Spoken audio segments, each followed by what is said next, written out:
Hello दोस्तों, मैं doctor रश्मि त्रिपाठी आपका अपने चैनल लॉ फाइटर्स अकेडमी में स्वागत करती हूं। दोस्तों, आज के सेशन में जो मैं केस लेके आई हूं वह सुप्रीम कोर्ट का अक्टूबर का ही लेटेस्ट केस है।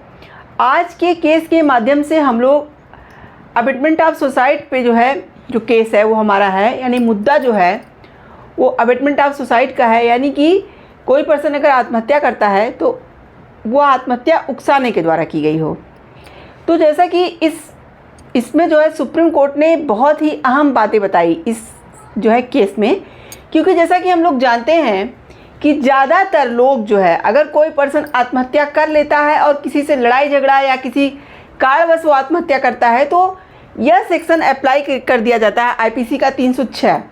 तो इस तरह के केस बहुत आम बात हो गई है। तो इसी बात को लेकर के जब सुप्रीम कोर्ट के सामने यह मुद्दा आता है तो सुप्रीम कोर्ट ने अपने इस केस के माध्यम से अबेटमेंट ऑफ सुसाइड के बारे में बहुत कुछ बताया। और इस केस में हम लोग ये भी जानेंगे कि अबेटमेंट ऑफ सुसाइड का केस कब बनेगा कब नहीं बनेगा, क्योंकि सुप्रीम कोर्ट ने इस तरह के मामले में जिस तरह बढ़ोतरी हो रही है उसको देखते हुए यह जो जजमेंट दिया है उस जजमेंट में इस सेक्शन का जो कि आईपीसी का 306 सेक्शन की बात करता है, तो इस सेक्शन के बारे में सारी बातें जो है डिटेल से बताई कि कब जो है यह सेक्शन लागू होगा और कब नहीं लागू होगा। तो चलिए हम लोग अपना सेशन स्टार्ट करते हैं और इस केस को विस्तार से जानते हैं और देखते हैं कि सुप्रीम कोर्ट ने अबेटमेंट ऑफ सुसाइड को लेकर के क्या क्या बातें बताई। तो जैसा कि केस का जो नाम रहता है, केस का नाम रहता है निपुण अनेजा एवं अन्य वर्सेस यूपी राज्य। यह केस जो है सुप्रीम कोर्ट कैसे पहुंचा, सबसे पहले हम लोग यह बात जान लेते हैं। जैसा कि केस के जो फैक्ट रहते हैं कुछ यूँ रहते हैं कि एक पर्सन जो है कंपनी में किसी कंपनी में 21 सालों से काम कर रहा था और एक दिन क्या हुई, उस कंपनी की मीटिंग बुलाई जाती है। तो मीटिंग के दौरान कुछ ऐसी बातें हुई, झगड़ा हुआ कि क्या हुआ, और उसके बाद ही जिस होटल में मीटिंग हुई उसके अगले दिन ही उसी होटल में उस पर्सन ने क्या कर लिया, सुसाइड कर लिया था। तो उसके परिवार वालों ने, उसके घर वालों ने उस कंपनी के 3-4 लोगों के ऊपर यह आरोप लगाया कि उनके उकसाने पे ही इन्होंने आत्महत्या किया है। यानी कि आईपीसी का 306 जो है कंपनी के कुछ कर्मचारी थे 3-4 लोग, उनके ऊपर लगवाया गया था। तो जैसा कि जब ये केस चल रहा था तो जो है जिन पर्सन के ऊपर यह आरोप लगाया गया था वह लोग पहले लखनऊ इलाहाबाद हाई कोर्ट की जो लखनऊ बेंच है वहाँ पे वो अपनी अपील लेके जाते हैं और कहते हैं कि यह जो एफआईआर हमारे खिलाफ़ कराई गई है यह झूठी है, हम लोगों ने कोई ऐसा काम नहीं किया। लेकिन लखनऊ हाई कोर्ट में जो है इनके इस मुकदमे को इनके इस अपील को खारिज कर दिया जाता है और केस को आगे बढ़ाने की बात बोल दी जाती है। तब देखिए, तब यह अपनी अपील लेकर के कहाँ जाते हैं, सुप्रीम कोर्ट जाते हैं और इनका ये कहना रहता है कि हमने ऐसा कोई काम नहीं किया या हम लोगों ने ऐसी कोई बात नहीं की जिससे वो आत्महत्या कर ले। तो यहाँ पे हम लोगों के ऊपर जो एफआईआर कराया गया है वो एफआईआर नहीं बनता है, लेकिन फिर भी जो है हम लोग को यहाँ पे फंसाया जा रहा है। तो देखिए, चलिए हम लोग जानते हैं कि सुप्रीम कोर्ट के सामने जब ये मुद्दा पहुंचता है तो उन्होंने अपने जजमेंट में क्या कहा और कौन कौन से जस्टिस थे जो इस केस की सुनवाई कर रहे थे। तो जैसा कि जब सुप्रीम कोर्ट के सामने यह मामला पहुंचता है तो उन्होंने पहले सारे एविडेंस वगैरह सारी चीज़ों को देखा और जाना। तो फिर जो जस्टिस थे जो इस केस की सुनवाई कर रहे थे वो थे जस्टिस जेबी पारदीवाला और जस्टिस मनोज मिश्रा की, यानी 2 जजों की खंडपीठ थी। उन्होंने जब सब कुछ जान लिया तब उन्होंने क्या कहा, चलिए हम लोग देखते हैं। उन्होंने, खंडपीठ ने कहा कि इस तरह के मामले में अदालत को जो परीक्षण अपनाना चाहिए वह यह है कि रिकॉर्ड पर मौजूद सामग्रियों के आधार पर यह पता लगाने का प्रयास किया जाए कि क्या प्रथम दृष्टया ऐसा कुछ है। देखिए, यहाँ पे जो है सुप्रीम कोर्ट ने कहा कि जब इस तरह के केस आए दिन देखने को मिल रहे हैं और तो ऐसे केसों में जो कोर्ट होती है उनको क्या करना चाहिए ये बातें बताई। तो उनका ये कहना था कि कोर्ट को यह परीक्षण अपनाना चाहिए, रिकॉर्ड पे जो भी मौजूद सामग्री हो उनके आधार पर यह पता लगाने का प्रयास करना चाहिए कि प्राइमा फेसिस यानी प्रथम दृष्टा क्या जो है इस तरह का कोई मतलब केस बनता हुआ दिख रहा है। यह संकेत देता है कि आरोपी ने इस कृत्य के परिणाम ही आत्महत्या किया हो। यानी कि कोर्ट का यहाँ ये कहना है कि सबसे पहले जो सामग्री और जो भी एविडेंस वगैरह मिले हैं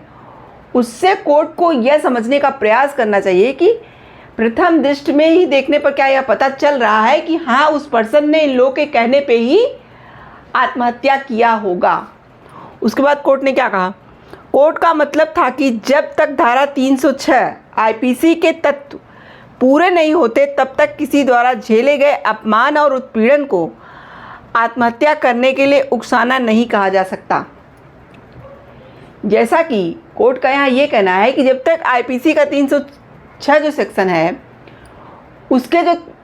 तत्व होते हैं जब तक वो कंप्लीट नहीं हो जाते हैं, जब तक वो बातें साबित नहीं होती हैं कि हाँ इन पर्सन के कहने पे ही उसने आत्महत्या किया, तब तक जो है यहाँ पे यह सेक्शन अप्लाई नहीं किया जा सकता। उसके बाद कोर्ट ने कहा कि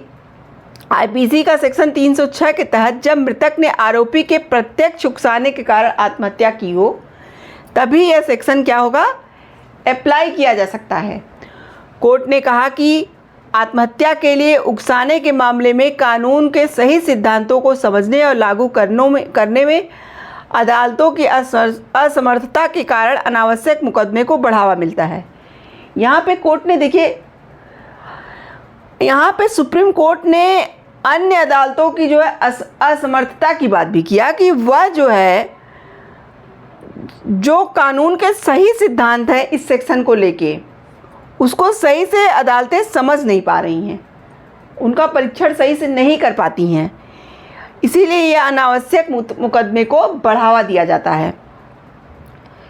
उसके बाद सुप्रीम कोर्ट ने कहा कि उकसाने के लिए आरोपियों के खिलाफ मुकदमा चलाना पूरी तरह से कानूनी प्रक्रिया के दुरुपयोग के अलावा और कुछ नहीं होगा। यहाँ पे देखिए कोर्ट का ये कहना था, जैसा कि कोर्ट ने देखा जब इस मामले में कि जो कर्मचारी थे और जो वो लोग थे मतलब जो जिसने आत्महत्या किया था यानी मृतक ने